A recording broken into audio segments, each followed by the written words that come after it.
Every spring, millions of gardeners hand over their money at the garden center. New seeds, new seedlings, new transplants, same crops, same cycle, same bill. What nobody knew at the time was that a single planting decision, made just once, can feed your family for 30 years without spending another dollar on that crop again. Perennial vegetables are the best kept secret in food gardening. Eric Toensmeier literally wrote the book on them. Martin Crawford has been growing them in England for decades, and the data from the USDA confirms it. A well-planted asparagus bed, established correctly in year 1, can still be producing harvestable spears 25 years later. That is not a typo. 25 years from a single purchase of crowns costing roughly $15 to $20. Garden centers are not going to tell you this. Their entire business model depends on you coming back every March. But some crops, planted correctly, just once, break that cycle permanently. This episode covers 10 of them, ranked from shortest to longest productive lifespan, with real planting timelines and honest advice. No filler, no vague promises, just the crops that keep producing long after you have forgotten you planted them. But this story doesn't start with the garden center checkout line. It starts with the way plants actually work underground. Most vegetables we grow are annuals. They sprout, produce, set seed, and die, all in one season. That is their entire strategy.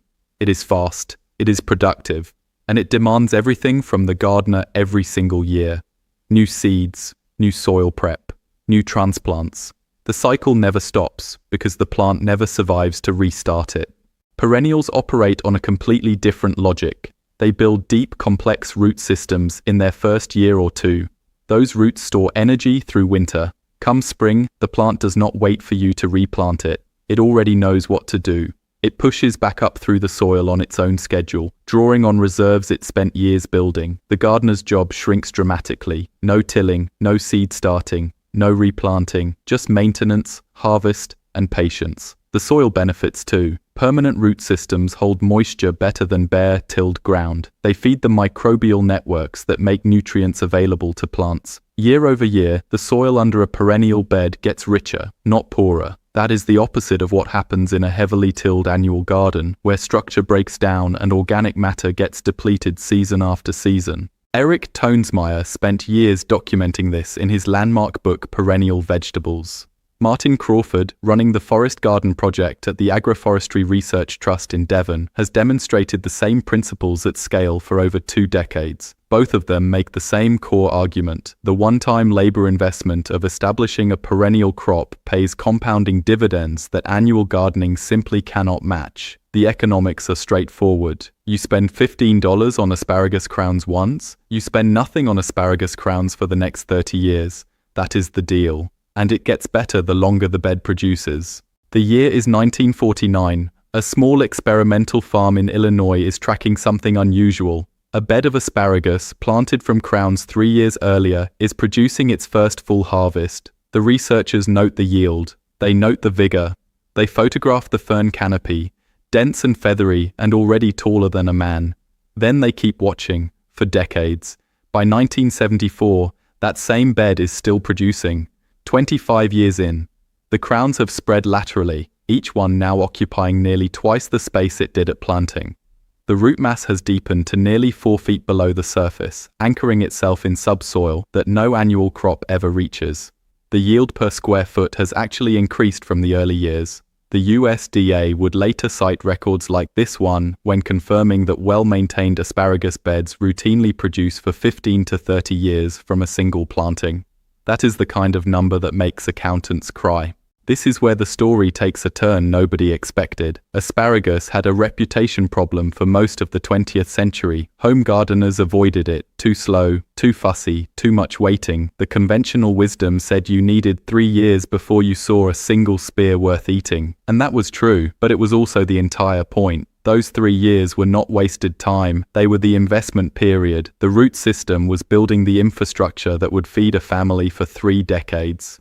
Here is how it actually works. You start with 1-year-old crowns, not seeds. Seeds add another year to an already long establishment timeline. Crowns are available from most mail-order nurseries in late winter, typically priced between $15 and $25 for a bundle of 10 to 25 crowns. That bundle, planted correctly, will occupy a bed roughly 4 feet wide and 10 to 15 feet long. It will produce for the rest of your gardening life. The trench is the critical step. Dig it 8 to 12 inches deep. That depth matters enormously. Asparagus roots need room to anchor and spread downward, and shallow planting produces weak plants that heave in winter frost and decline years earlier than they should. Set the crowns at the bottom of the trench, 18 inches apart, crowns side up, roots spread outward like a spider resting flat on a table. Cover with 2 to 3 inches of soil. As the season progresses and the ferns grow taller and more confident, gradually fill the trench in a few inches at a time, following the plant upward. By fall, the trench should be level with the surrounding ground, and the ferns should be standing 4 to 6 feet tall, swaying in the wind, doing exactly what they are supposed to do. Year 1, the plant puts everything into roots. You will see ferns. You will want to cut them. Do not. Year 2, same thing. The ferns are the solar panels feeding the root system below. Every time you cut them early, you are borrowing against the next 30 years of harvest. Let them stand until they yellow and die back naturally in fall, until the first hard frost turns them brown and brittle. Then cut them to the ground and remove the debris to reduce overwintering disease pressure. Year 3 is when the patience pays off. Spears push up in early spring, thick and fast, sometimes appearing overnight after a warm rain. But even now, restraint matters. Harvest for no more than 2 to 3 weeks in year 3. You are still building root reserves. Year 4 and beyond, you harvest for the full 6 to 8 weeks that a mature bed allows. A well-established bed of 25 crowns can produce 3 to 5 pounds of spears per week during peak harvest. Over a 6-week season, that is 18 to 30 pounds of asparagus from a planting that cost you $20 and 1 afternoon of labor 3 years ago. Maintenance is minimal. Top dress with compost each fall after cutting the ferns back. Work a 2-inch layer of finished compost across the entire bed surface, letting winter rain and earthworm activity pull it down into the root zone. Keep weeds out, especially in years 1 and 2 when the crowns are establishing. Asparagus does not compete well with aggressive weeds in its youth. Once established, the dense root mass crowds most weeds out on its own. Mulch helps. A thick layer of straw or wood chips over winter protects the crowns in colder climates and suppresses early weed germination in spring. Variety selection matters more than most guides admit. Jersey Knight and Jersey Supreme are the 2 most widely recommended for home gardens. Both are all-male hybrids, which matters because male plants do not put energy into seed production. They put it into spear production. Older open-pollinated varieties like Mary Washington produce both male and female plants. The female plants are visually identifiable by their clusters of small red berries in fall. They produce fewer spears and self-seed aggressively, which can overcrowd a bed over time with weak seedling plants that compete with the established crowns. For a long-term planting, all male hybrids are the clear choice. Cold hardiness is another variable worth understanding. Asparagus is rated for USDA zones 3 through 8. In zone 3, the crowns survive winters that drop to negative 40 degrees Fahrenheit, insulated by frozen soil and a thick mulch layer. In zone 8, the plant struggles because it needs a cold dormancy period to reset its internal clock and trigger the hormonal cascade that produces spears in spring. Gardeners in zones 9 and 10 can grow asparagus, but they typically need to cut the ferns back artificially in fall to force dormancy. It works, but it adds a management step that colder climate gardeners never have to think about. The clock was already ticking. The asparagus bed just couldn't hear it yet. What nobody tells you about a 30-year crop is that the decisions you make in year 1 echo for decades.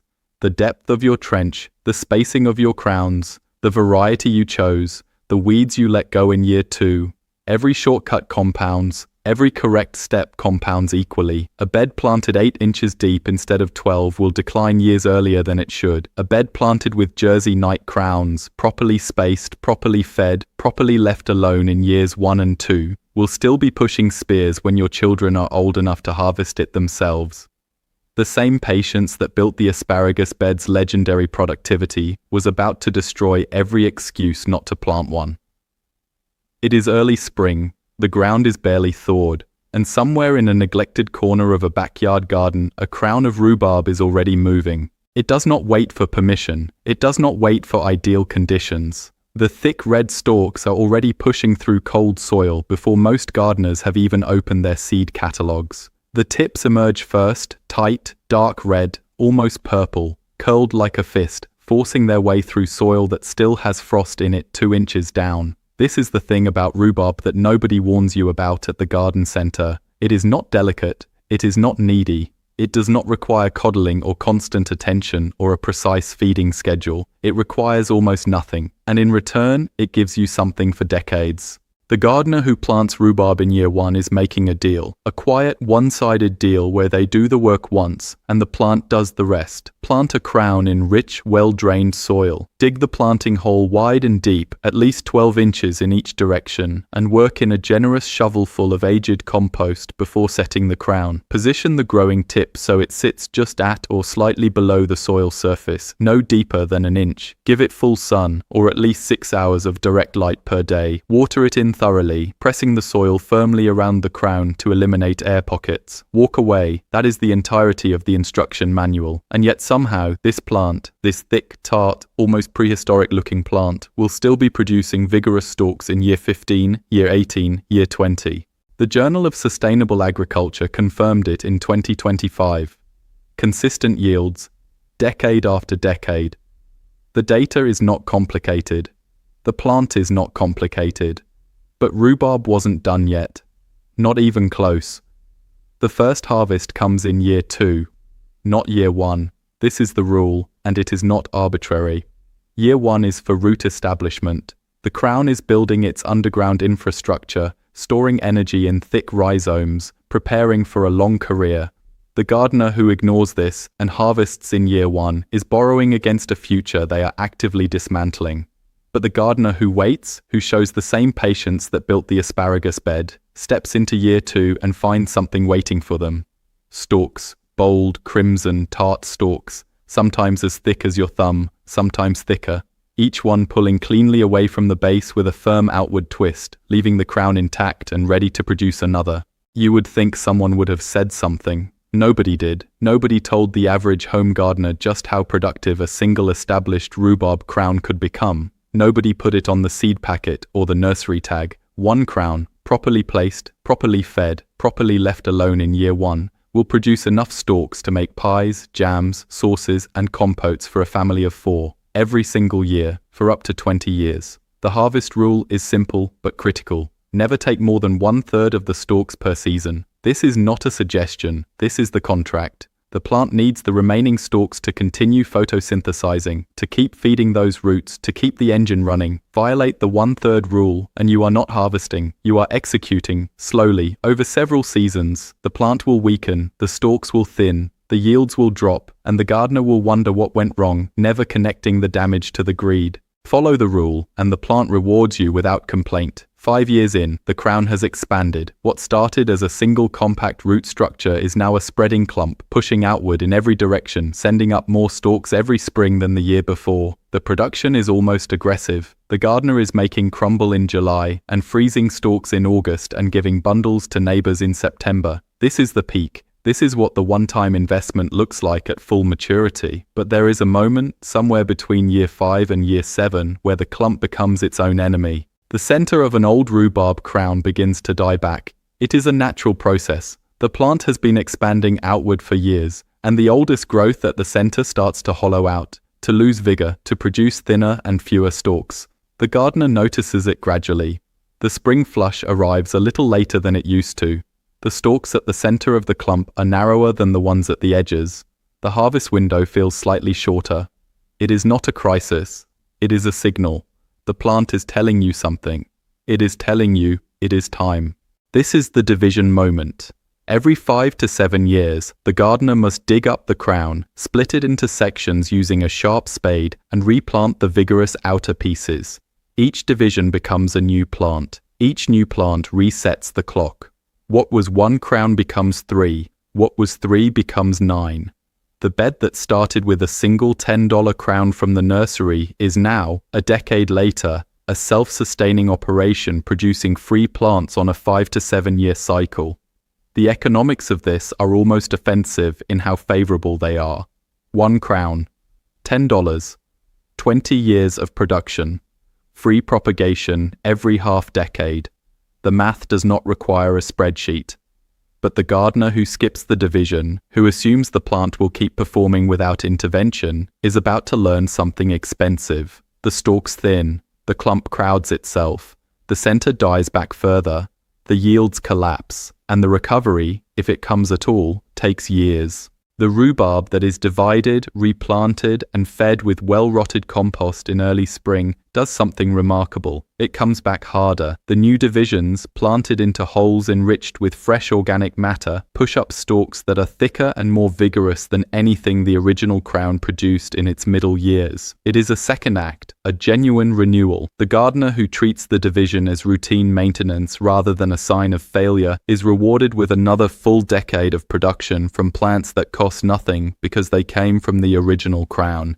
The rhubarb bed, managed correctly, is not a 5-year project. It is not a 10-year project. It is generational infrastructure. It is the kind of thing you plant for yourself and divide for your children. The crown that goes in the ground this spring, in rich, well-drained soil, in a sunny corner of the garden, will still be there. Still producing, still dividing, still delivering stalks every April, long after the original gardener has stopped counting the harvests. But what nobody saw coming was just how completely the next crop on this list would redefine what it means for a plant to never, ever stop. It has no signage, no warning label, no indication from above ground of what is happening beneath the surface. A small patch of horseradish sits in a raised bed in an unremarkable backyard. The leaves are broad and slightly coarse, dark green and upright, the kind of foliage that looks vaguely medicinal without announcing itself. The flowers, if it flowers at all, are modest white clusters that most people walk past without a second glance.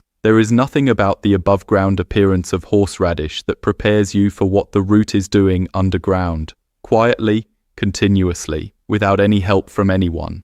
This is the forgotten root, the one that was common in every kitchen garden 100 years ago and somehow disappeared from the modern conversation. But the version you have heard, that it is too invasive, too aggressive, too difficult to manage, that is not the full picture. The full picture starts in early spring. Root cuttings called sets go into the ground 2 to 3 inches deep, 12 inches apart, angled slightly so the top of each cutting is oriented upward. They are not expensive, they are not difficult to source. A handful of sets from a reputable supplier costs less than a single jar of prepared horseradish from the grocery store, and that single planting, that one afternoon of work, is the last time this gardener will ever need to plant horseradish again, ever. The root does not behave like an annual, it does not behave like a biennial, it does not behave like most perennials either. Horseradish spreads, it returns, it multiplies. Every piece of root left in the ground, even a fragment, even a small broken section no longer than a finger, becomes a new plant the following spring. The gardener who plants horseradish once is not starting a crop. They are introducing a permanent resident. And the timing of what happened next? Almost too perfect. The first fall arrives, the temperatures drop, the first frost settles across the garden, turning the broad leaves limp and dark overnight. And this is the moment the horseradish has been waiting for. Because cold, genuine, hard, frost-level cold is what triggers the transformation inside the root. The sharp, sinus-clearing heat of fresh horseradish is not just a flavor, it is a chemical response. The glucosinolate compounds inside the root intensify after frost exposure. The cold concentrates the fire. Harvest before the frost and you get a decent root. Harvest after the first hard frost and you get something that will clear a room from across the kitchen. This is the harvest window. Fall. Post-frost. After the foliage has died back completely and the plant has pushed every last bit of its energy down into the root. Dig it up with a long fork, working carefully around the perimeter to avoid breaking the root into fragments you will not be able to retrieve. The root comes up pale and heavy, sometimes branching into 2 or 3 thick lateral sections, the skin rough and tan, the interior white and dense and completely odorless until the moment you break it open. Then the chemistry happens all at once. Grate it fresh, and the volatile compounds hit the sinuses like a signal flare. Eyes water. The back of the throat registers something between heat and electricity. It is not a gentle experience. It is not a background flavor. It is immediate and specific and completely unlike the mild vinegary product in the grocery store jar. Preserve it in white wine vinegar within minutes of grating to lock in the volatile compounds before they escape into the air, and leave enough root fragments in the ground to ensure next year's crop arrives without a single additional dollar spent. Year 2. The horseradish is back. It did not need to be replanted. It did not need to be coaxed. It simply emerged, right on schedule, from the root fragments that overwintered in the soil. The patch is slightly larger now. The roots are slightly more established, running deeper and branching more confidently. The yield is slightly more generous. This is the pattern. Every year the patch grows a little. Every year the roots go a little deeper. Every year the fall harvest delivers a little more raw material for the kitchen. Old-timers knew this. They planted horseradish once, decades ago, and they never thought about planting it again because they never had to. They also knew something that most modern gardeners have forgotten. Horseradish contains natural antimicrobial compounds, specifically allyl isothiocyanate, that were used before refrigeration to help preserve food. The same root that flavors a roast beef sandwich was once a practical tool in the food preservation toolkit. This was not folk medicine or rural superstition. This was applied chemistry, understood empirically by people who needed food to last through winter. A single jar of prepared horseradish at the grocery store runs $3 to $5. A patch of established horseradish in a raised bed produces enough root in a single fall harvest to fill a dozen jars. The math is not subtle, but here is where the story gets complicated. Here is where the plant's greatest strength becomes, for the unprepared gardener, a genuine problem. Horseradish spreads aggressively in open ground. Every fragment of root is a new plant. Every overlooked piece at harvest time is next year's expansion. In an open garden bed, with no physical barrier, horseradish will move. It will spread into adjacent beds. It will push under pathway edging. It will appear in places where no horseradish was ever planted, because a root fragment migrated through the soil over the course of a season. A patch planted in the corner of an open garden in spring will, by year 3 or 4, be a patch that has opinions about where it lives and no particular interest in staying where it was put. This is the honest caveat. This is what the catalogue descriptions leave out. Horseradish contains itself well in a raised bed.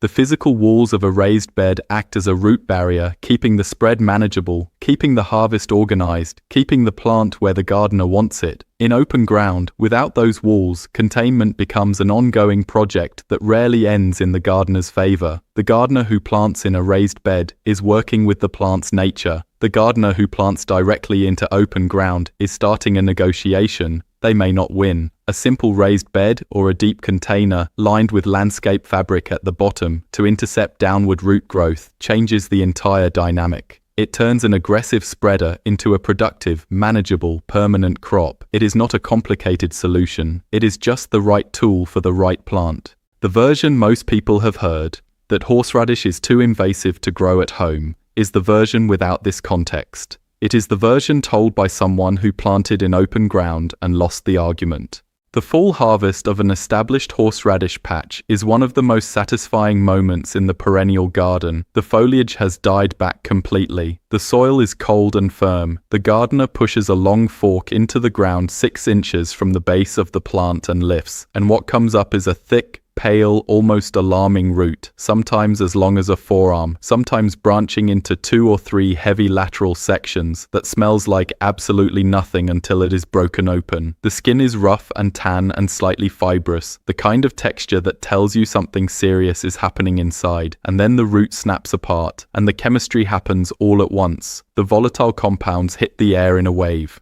The eyes register it before the nose does. The sinuses open.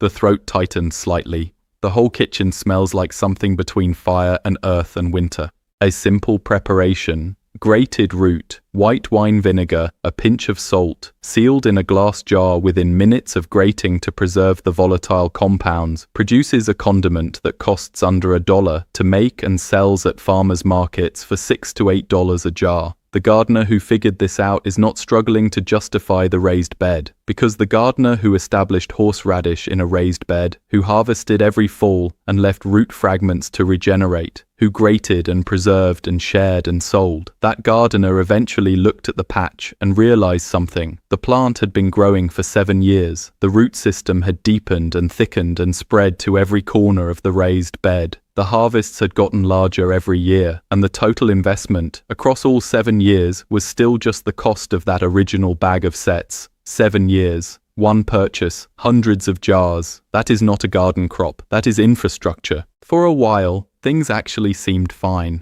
The raised bed was thriving, the harvest was consistent, the roots were coming up clean and heavy every November, the jars were filling the pantry shelf in October and emptying by February. That didn't last, because the next crop on this list does something horseradish cannot. It does not just produce a root, it does not just spread and return. It produces something you can put on a plate, something you can serve at a dinner table, something that makes people stop mid-conversation and ask where it came from, something that takes 2 full years to reach its first harvest and then rewards that patience with a display so dramatic it stops people in their tracks from 20 feet away. The globe artichoke is not a crop, it is an argument. Click the video on screen right now.